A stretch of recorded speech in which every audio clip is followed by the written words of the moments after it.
అందరికీ నమస్తే. అందరు ఎట్లున్నారు? మంచిగా ఉన్నారా? భార్యాభర్తల అనుబంధం అంటే గిట్లనే ఉంటుంది.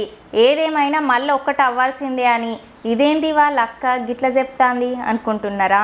అవుల్లా భార్యాభర్తల పాటే మరి ఇప్పుడు నేను చెప్పేది. ఇంతకేం పాట అనుకుంటున్నారా? చెప్తా వినుర్రి. సుక్కల పల్లకిలోన ఊరేగిస్తారాయన సిన్ని సిట్టమ్మ, లెక్కలేనన్ని ముద్దులెడతారాయే నీ నవ్వులే రంగుల హరివిల్లమ్మ. ఇట్లా వాడిన జర ఏమనుకోకుర్రి. ఈ పాట గురించి ఏం చెప్పలేముల్లా, చెప్పనీకి రావట్లేదు. గంత మంచిగా ఉన్నది, చాలా హిట్ అవుతుందిల్లా పక్కకి పాట. ఎందుకంటారా, పాటల సీన్స్ కానీ మీనింగ్స్ కానీ చాలా బాగున్నాయి. భార్యాభర్తల బంధం గురించి, వాళ్ళ చిలుపులొల్లిళ్ళు కానీ ఎంత గొడవైనా లాస్ట్కు మళ్ళా కలవాల్సిందే.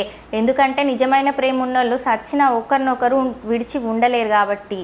ఈ పాట రాసింది మన కుమార్ అన్నుల్లా. అసలు ఏమన్నున్నదా పాట, లిరిక్స్ ఒక్కొక్క పదానికి ఏమన్నా అర్థాలు ఉన్నాయా వల్ల. ఇక మళ్ళీ ఇంత మంచి పాటకు మరి ఎన్నో పైసలు ఖర్చు పెట్టి మన ముందుకు తెచ్చింది మన నివృత్తి వైబ్స్లా.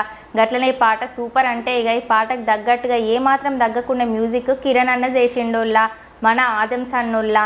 ఇక పోతే ఈ పాటను వాడి హైలైట్ చేసింది మన హనుమంత్ అన్నుల్లా. అన్న గొంతు మామూలుగా ఉంటుందా మరి? అసలు అన్న గొంతు గుర్తుపట్టని వాళ్ళు ఉంటారా ఊళ్ళా? అసోసియేట్ డైరెక్టర్ మురళి అన్నుల్లా, అసిస్టెంట్ డైరెక్టర్ కిట్టు అన్న రాజేష్ అన్నుల్లా. ఇక పోతే ఈ పాటల హీరోగా మన అక్షిత్ మార్వెల్ అన్న, హీరోయిన్గా మన పూజ అక్క వేసిల్లోల్లా. ఇక వీళ్ళ యాక్టింగ్ గురించి మనం ఏం చెప్పలేముల్లా, గంత మంచిగా యాక్టింగ్ చేస్తారు. ఫుల్ ఎనర్జీతో మస్తు వేసిల్లోల్లా. చాలా బాగున్నది వీళ్ళ యాక్టింగ్. ఇక గిట్లనే ఈ పాటల చాలా ముద్దుగా సీన్కి తగ్గట్టుగా మస్తు చేసిల్లోల్లా. ఎక్స్ప్రెషన్స్ మాత్రం మామూలుగా ఇయ్యలేదు ఇద్దరు. ఇక మళ్ళీ ఈ ఊర్మి లవ్ సాంగ్స్ యూట్యూబ్ ఛానల్లో రిలీజ్ చేసి ఈ పాటను ఇప్పటి వరకు వారం అవుతుందిలా, కానీ పాటను 1,00,000 మంది పైనే చూసిళ్ళు. ఇంకా మీలకి ఇట్లా ఇంకెవరన్నా పాట చూసిండకపోతే ఊర్మి లవ్ సాంగ్స్ యూట్యూబ్ ఛానల్లో ఉన్నది, కింద డిస్క్రిప్షన్లో లింక్ పెడతా, జల్దీ పోయి చూడుర్రి. మీరు తీసిన పాట కూడా రివ్యూ కావాలి అని అంటే కింద డిస్క్రిప్షన్లో ఇచ్చిన వాట్సాప్ నెంబర్కి మెసేజ్ చేయాలి. మీకు కనుక ఈ పాట ఏమనిపించిందో చూసినాక కమెంట్ బాక్స్లో కమెంట్ పెట్టుర్రి. ఇక ఉంటాం మళ్ళీ.